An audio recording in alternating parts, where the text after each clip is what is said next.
Flipkart delivery ഏജന്റുമാർ സംസ്ഥാന വ്യാപകമായി പണിമുടക്കുന്നു. വേതനം വെട്ടിക്കുറിച്ച ഫ്ലിപ്കാർട്ട് മാനേജ്മെന്റ് നടപടിക്കെതിരെയാണ് പ്രതിഷേധ സമരം. മാനേജ്മെന്റ് നടപടിക്കെതിരെ ഏജന്റുമാർ ലേബർ കമ്മീഷണർക്ക് പരാതി നൽകി. അജീഷ് ജയകുമാർ വിവരങ്ങളുമായി.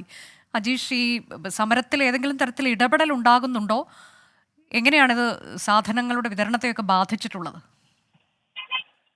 അനുജ, എന്തായാലും തിരുവനന്തപുരം ജില്ലയിൽ പൂർണ്ണമായിട്ടും ഈ തൊഴിലാളികൾ ഇപ്പോൾ സ്ട്രൈക്കിലാണ്, പ്രതിഷേധത്തിലാണ്. ഇതിന്റെ ഒരു പ്രധാനപ്പെട്ട കാരണം ഈ തൊഴിലാളികൾക്ക് ഒരു ഡെലിവറിക്ക് 15 രൂപ 50 പൈസ വെച്ചാണ് ഇതുവരെ കൊടുത്തുകൊണ്ടിരുന്നത്. അത് കഴിഞ്ഞ ദിവസം ഫ്ലിപ്കാർട്ട് മാനേജ്മെന്റ് 13 രൂപ 50 പൈസയായി കുറച്ചിരുന്നു. ഈ നീക്കത്തിനെതിരെയാണ് ഇപ്പോൾ തൊഴിലാളികൾ ഈ പ്രതിഷേധിക്കുന്നത്. ഇവരുടെ ഈ വേതനം വെട്ടിക്കുറിച്ച ഈ നടപടി പിൻവലിക്കണമെന്നാവശ്യപ്പെട്ടാണ് സമരം. തിരുവനന്തപുരം ജില്ലയിൽ മാത്രമല്ല, സംസ്ഥാന വ്യാപകമായി തന്നെ ഈ തൊഴിലാളികൾ, ഡെലിവറി ഏജന്റുമാർ ഇപ്പോൾ പ്രതിഷേധിക്കുകയാണ്. പല ഹബ്ബുകളിൽ, അതായത് ഈ ഡെലിവറി ഹബ്ബുകളിലും തൊഴിലാളികളുടെ നേതൃത്വത്തിൽ പ്രതിഷേധ മുദ്രാവാക്യങ്ങൾ മുഴക്കി സമരം നടത്തുകയാണ്. തിരുവനന്തപുരത്ത് മാത്രം 16 ഹബ്ബുകളുണ്ട്. 500-ലധികം തൊഴിലാളികൾ, ജീവനക്കാരുണ്ട് ഫ്ലിപ്കാർട്ടിൽ മാത്രം.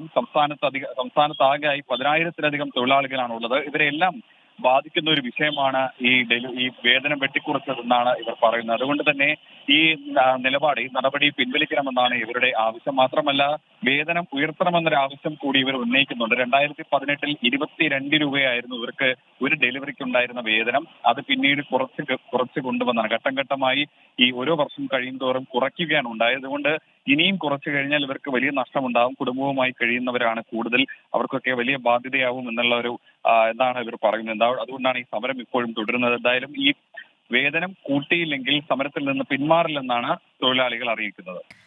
ഫ്ലിപ്കാർട്ട് ഡെലിവറി ഏജന്റുമാർ സംസ്ഥാന വ്യാപകമായി പണിമുടക്കുന്നു. വേതനം വെട്ടിക്കുറിച്ചതിൽ പ്രതിഷേധിച്ചാണ് സമരം. വിധി ദിനത്തിൽ 24 മാജിക് ജൂൺ 4 ചൊവ്വാഴ്ച രാവിലെ 5 മണി മുതൽ 24-ൽ.